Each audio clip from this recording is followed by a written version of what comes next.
We really want to set our animals up for success in new homes, and that starts at the shelter. He's so brave. He's so brave. The shelter can be an extremely stressful place, and so we want to make sure that we're doing everything we can to make it as low stress and positive environment as possible.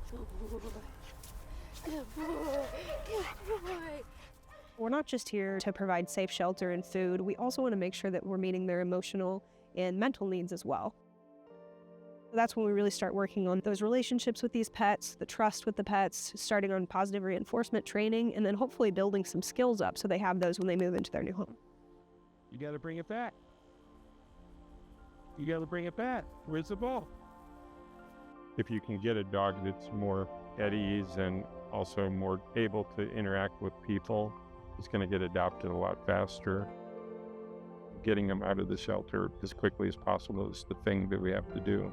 They need to be in a home, and they need to be part of a family. As soon as I stepped into this place, I just knew that there was something special, and I haven't left since. Just getting to come in and see the impact that not only we as employees, but the public have on our animals is just so special.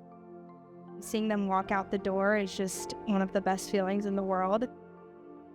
It's really easy to be passionate about such a great place and the work that we do here. I've worked here for 9 years. My favorite part is definitely helping all these sweet little babies find their perfect home. I really don't think there is anything else I would be doing if I were working here. We have multiple on-site and off-site volunteer opportunities available. So on-site is going to be hanging out here in our large exercise field, playing fetch with the dogs. We also have other on-site opportunities like doing kennel enrichment for the dogs here, stuffing Kongs, giving them something to do inside their kennels. We also have off-site available opportunities, dog walking on the Bear Creek Trail a little bit near the shelter, and we also have doggy days out. You should be all good to go. All right. You have such a good walk. You guys are all With how small our building is, we don't really have a ton of on-site available opportunities for volunteers. In addition to low-cost spaying and neutering, we also offer vaccination clinics, and we do those once a month, and they're walk-in clinics. That's a great service that we provide because it's so important to make sure that animals are vaccinated in the community to keep disease and viruses low. We also offer microchipping too, and microchipping is a for sure way to get your pet back to you if you lose them.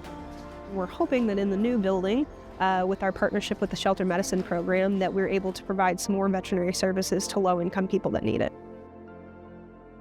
I absolutely adore the vet staff here. They're real informative.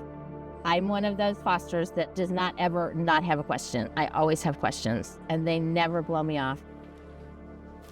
Here we go. There we go. It's stressful here. I'm Dr. Amy Burling. I work for the MU Veterinary School with the Shelter Medicine Program.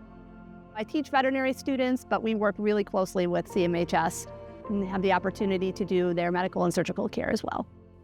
Hannah has been in treatment for about 2 months now. She came in through animal control to the Humane Society with pretty significant injuries, likely hit by a car. She was found on somebody's porch.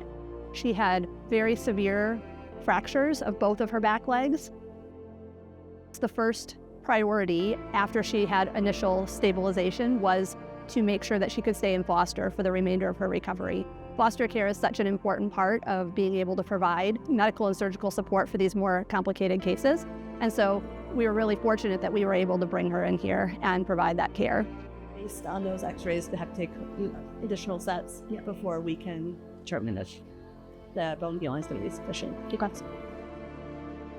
Hannah still has a long road to go. She's going to need at least 2 more surgeries, likely, and she still has a lot of healing left before we are sure how that bone regrowth is going to look.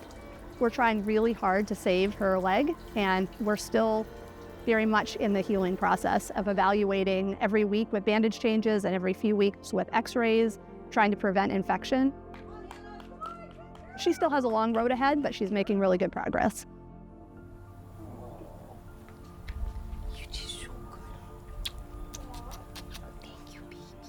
The neighbors have been incredibly amazing and supportive in providing lots of care and treats and socialization and time spent with her to make her comfortable and to keep her happy during a very long recovery.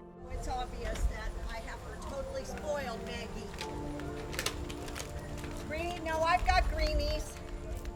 She is a remarkable dog, adopted by a remarkable family who deeply love her.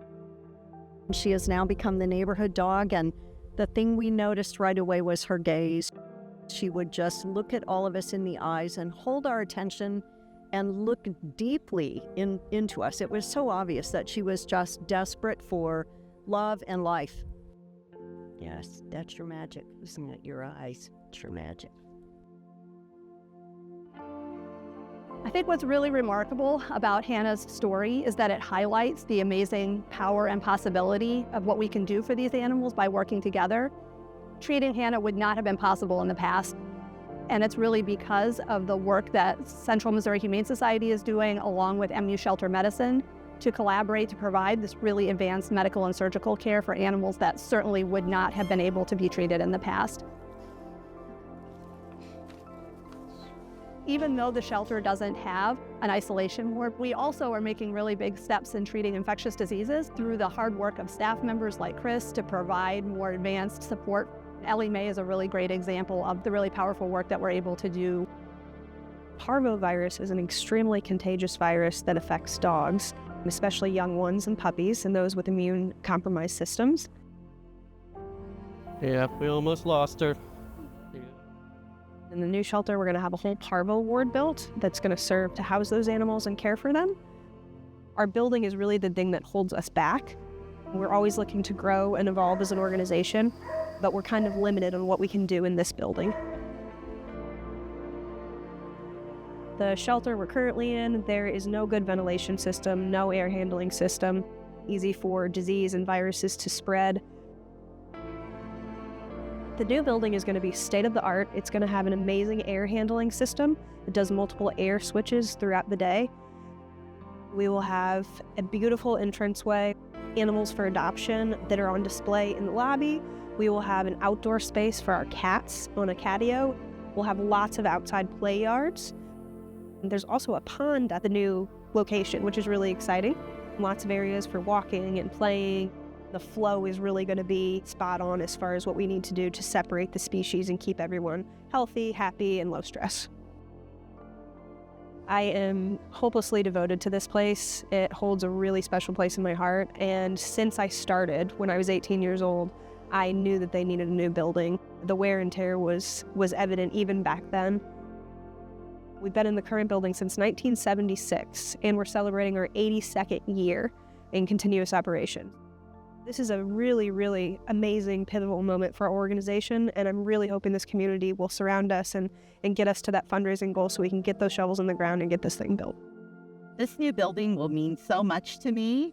It'll be just not helping pets, but it'll be helping people too. Today, as we celebrate a new chapter with the purchase of a 17.5-acre property on East Brown School Road, I'm overwhelmed with gratitude. Because of you, we are closer than ever to building a facility that will serve the future generations of pets and people in our community. This new building isn't just bricks and mortar. It's a lifeline. It's a place where animals will no longer be turned away because of space, where families will find their new best friends, and where hope will live and breathe for years to come. By giving, you're not just building a shelter, you're building a future. Let's create a legacy together, a place of love that will serve our community for generations to come, where love wins, where every tail wags in joy, and where every heart, animal and human alike, finds its forever home.